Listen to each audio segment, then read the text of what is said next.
What's going on, everyone? Welcome back to the show. So today we're going to take a look and a listen to Senator Cassidy talking about his plan for Social Security reform. Now, he plans to take $1.5 trillion and invest it in Social Security. So we're going to talk about that in more detail. But first off, you guys can do me a favor. Please like the video, subscribe to the channel, hit that little bell notification, and then click all. By clicking all, you'll get notified anytime we post a video.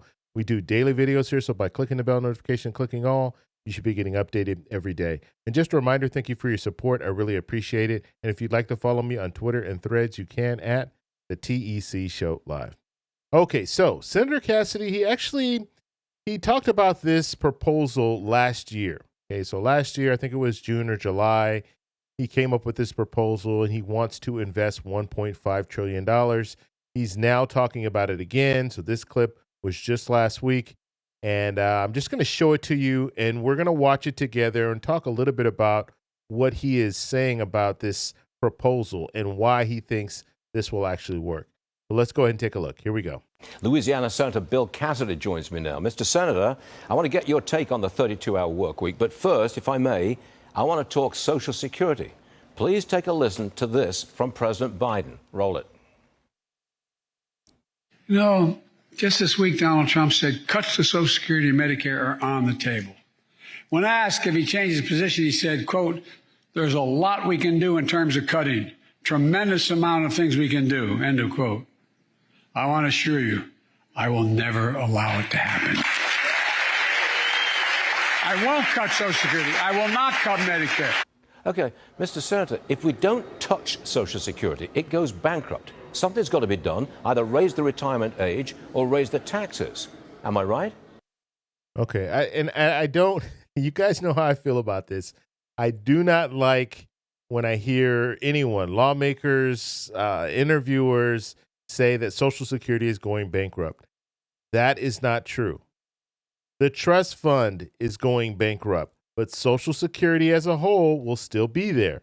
And so I don't like when you say that it's going bankrupt, because obviously if you say something is going bankrupt, people are thinking that the whole program will be done.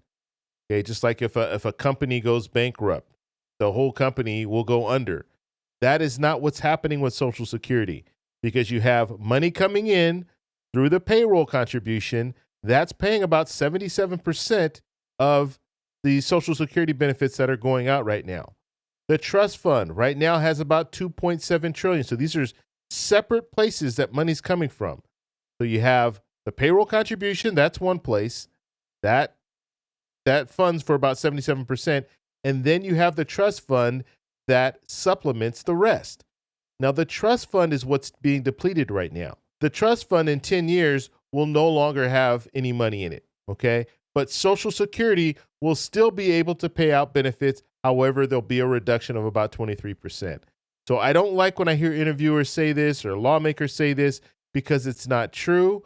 And when they say it, when we're listening to it, we're thinking, oh, well, if it's going bankrupt, we might as well do something to try to save what's left of it. And so people will start saying, I mean, you're pretty much negotiating getting a little bit or getting nothing at all. And you're thinking you're going to get nothing at all if it goes bankrupt. So why not take a little bit? And so when you talk like that, it's easier to say, well, we're going to have to do some cuts, because if we don't, then the whole program won't be here anymore. But that's not true.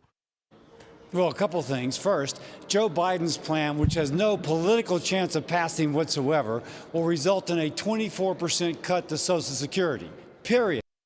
Okay, so let me go back just so you guys hear the end of his question. And I just want you to listen to Cassidy. Senator Cassidy is saying that President Biden's plan has no chance of passing in Congress. Okay, so that's what he's saying. What plan is he talking about? He's not being specific. Is he talking about the Social Security 2100 Act, Representative Larson's plan? Is he talking about Senator Bernie Sanders' plan, the $200 raise for Social Security? Is he talking about one of those plans? Who knows? Because he's not being specific with what he's saying.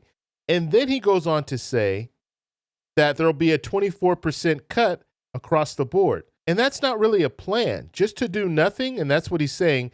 Part of what he's saying is if you do nothing, we'll have a 24% cut in 10 years.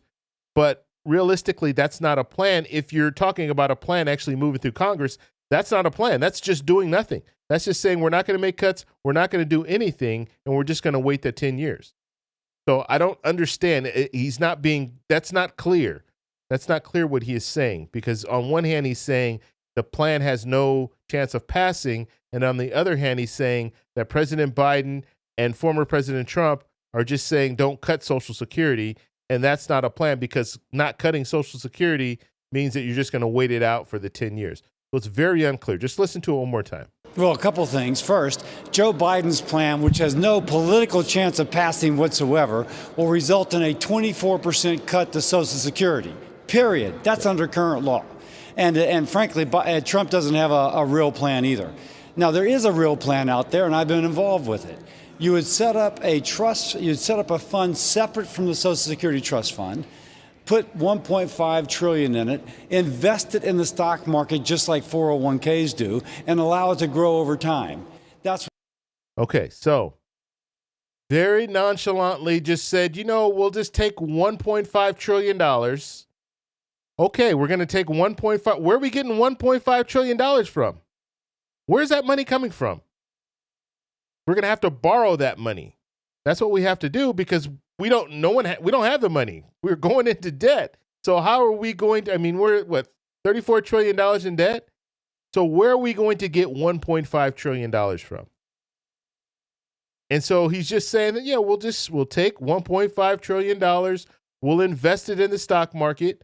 So that's just like, I could do that right now. I could take my credit card and charge it up for $10,000, take that $10,000 cash and go and put it in the stock market and cross my fingers, hope that I get some good returns on it so I can start paying off my credit card. And then with the profits, then I can use those profits for whatever I want to do. Does that sound like something that is doable? Like something that you should be doing? Does it sound secure? Does it sound safe? It doesn't sound safe at all. And so taking $1.5 trillion and investing in the stock market, and if you get good returns, that would be good. But if you don't get good returns, then what happens? And then we have to look at the fact that you have to borrow $1.5 trillion, which means you're going to be paying interest on that $1.5 trillion. And then another thing, this is not immediate. This is not something where we're going to see returns right away. We might have to wait years before we see good returns or bad return. There could be a situation where you lose money a few years. And so if we're in that situation, we're just paying interest on that $1.5 trillion, but we're not making any profits to help Social Security. But like the Canadian Pension Fund does, the Ontario Teachers Fund does, every national fund around the world does it except for social.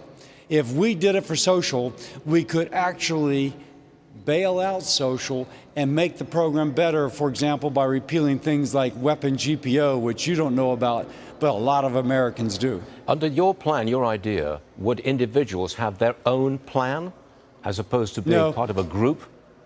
It would be part of the group, and the individual would repeal that 24% cut in benefits, which right now Joe Biden and Donald Trump, frankly, are going to enforce on the American people because their plans have no political chance of passing. No, you repeal that. The risk is borne by the fund, not by the individual, and the proceeds over time accumulate. They bail out the fund, and again, they do other good things for it. What happens if the fund invested in stocks goes down?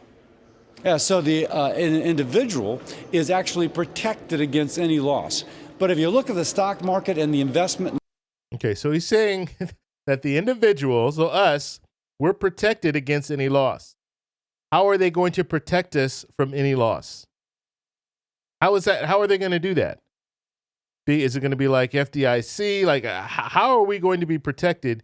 And understand this, we're the ones that are paying for it. Okay, our tax dollars are going to have to pay for this protection because it's so vague what he's saying. It's just it doesn't make any sense to me. This whole plan. He's not being very specific, and talking about the fact. Yes, that's the first thing we're going to think about. You're taking 1.5 trillion. What happens if we lose money? And we're still going to have to pay interest on that too. So this is not. it's so dangerous.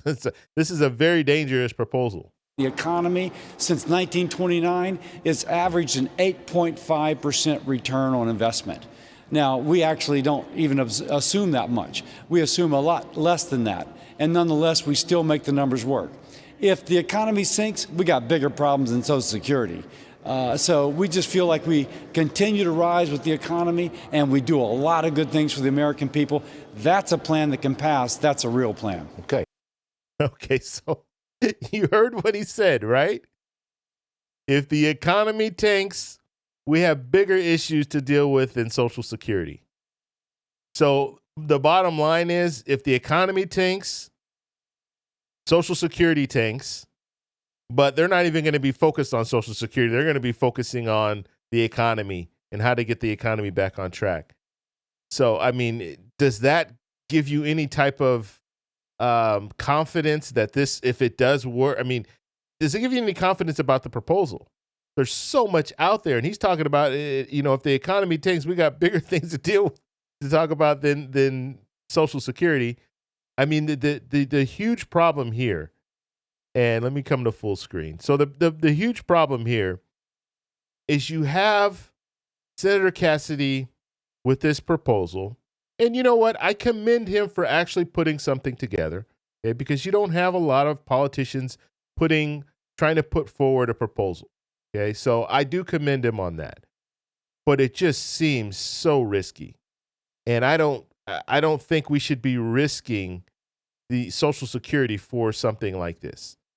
And if you're borrowing 1.5 trillion, that right off the bat should raise flags, because where are we going to get that money from? And we're going to invest that in the stock market. Of course, some lawmakers, they really want us to invest money in the stock market. Why? For one, it does help the economy, but it helps big business. That's why. Because when you're investing all that money into the stock market, you're pumping that money into these companies. And these companies love it. And so that's why you hear these politicians talk about this. Now, what I will say is good about this is if you're taking money from somewhere else, as long as you're not taking it from Social Security, that's a good thing. But where are you going to get it from? And I'm hoping he's not thinking about borrowing against the trust fund. Because right now the trust fund has, 2.6, 2.7 trillion. I'm hoping he's not thinking, we'll just borrow against that. And if we lose the money, well, we have that money in the trust fund to actually pay it. I'm hoping that is not the plan. Because like I said, this is a huge risk. And if it doesn't show returns, then we're going to be paying a lot of money in interest because we borrowed against the trust fund. So I don't know. We'll have to see where he goes from here.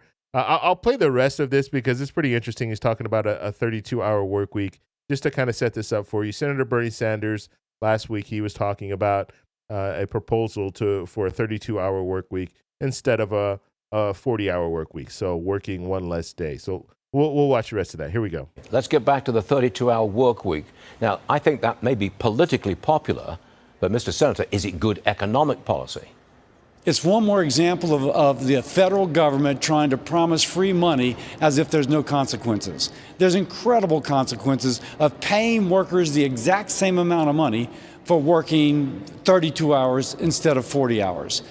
So, for example, you increase the cost of labor, which means that companies are more likely to automate. They're more likely to move overseas their operations for cheaper labor costs. And lastly, it contributes to inflation. It is a bad deal for workers. One more example, free money, nothing's free. Okay, so we'll end it there. But so a 32-hour work week. What I find amusing is the fact that a lawmaker in Congress is talking about a 32-hour work week not being good. Because these lawmakers, they work maybe 8-9 days out of the month. They're not working 32 hours. At least they're not working 32 hours in D.C. because they're going home on recess 2 weeks out of the month. Pretty much every month they're going at least 1 week And in most months, they're going home for 2 weeks out of the month. And they're criticizing Senator Bernie Sanders for coming up with this 32-hour work week. Now, this is the way I feel on the topic. If you can get the same amount of work done in 32 hours that you can get done in 40, why not have a 32-hour work week? Just tell people, okay, you're going to work 32 hours, but you're going to have to work a lot more to get things done. Some people might be okay with that. Some people might not. And I'm going to be honest with you. You know, I worked 21 years, and I can't tell you that I worked a full 8-hour shift every time that I went to work. Okay? And I think there's probably some other people out there that can attest to this. You know, you go to work, you want to get your coffee, you might want to sit and talk to some people, kind of get, you know, up to date on what's going on. So you might not be doing your job for 8 hours straight. So if you were to tell people, I know there are a few, I'll do some more research, but I know there were a few county, like government, that were, they were doing that. They were testing out the 32-hour work week. So I know there was at least one. It was a police department that was doing it, 32-hour work week. So I will do a follow-up video, and I'll talk a little bit about that to see what they found in the 32-hour work week. But if you told people, look, you got 32 hours, so you're going to get an extra day off, but you need to actually get the same work done, I don't see a problem with that. I actually see businesses being able to save money, because if you have an extra day where the office is closed, then that means that you don't have to pay as much for electricity and things like that. So it might be a cost saver for businesses. But you will hear lawmakers, and you'll probably hear businesses say the same thing. Or we're going to have to start automating if we're only going to have a 32-hour work week and all this. They're going to, you know, they throw out the fear stuff, right? But it's just funny to hear lawmakers talk about working when they hardly work, and they know it. They're not working 32 hours. I mean, in a week, you always see this, especially right before recess. When they have a recess the week, you know, coming, what they'll do is they'll take Friday off. So they're only working 4 days, and then Friday they're going home. They need time to get back to their home districts. Now, when they go on recess, technically they're still working. They're supposed to be working in their districts, but we know that that's generally not the case. We know that. Okay, and they even say it. They'll come out and say, yeah, we're going on recess. We need to be working on this. We need to be working on that, but we're going on recess. You'll hear lawmakers say that all the time, because they know a recess means they go back to their home districts and they can kind of unwind a little bit. They might have a few town hall meetings and things like that, but other than that, they're not working. You know, they're not waking up and working an 8-hour shift on that time when they're on recess. And even when they're working in D.C., a lot of times they're not doing that much work. Okay? And you can see, and I've shown you guys some of the different hearings that are going on, and you look at the hearing, and no one's in there. The only people that are in the hearing are the people that are actually speaking. And so you have a hearing, you have experts there trying to educate these lawmakers on different topics, but you only have a few people in the room. The only people are in the room are people that are going to be asking questions, are making statements. That's it. The rest of them aren't even there. And then when it's their turn, then they'll come and then they'll say their piece and then they'll leave. Okay, so I want to know what you guys think. So what do you think about Senator Cassidy's plan of this $1.5 trillion invested in Social Security? What do you think about that? And then also a 32-hour work week. What do you think about that? I mean, do you think that that's something that's doable? Let me know in the comments below. If you like this video, please give me a thumbs up. Please subscribe for more, and I'll talk to you in the next one. Bye.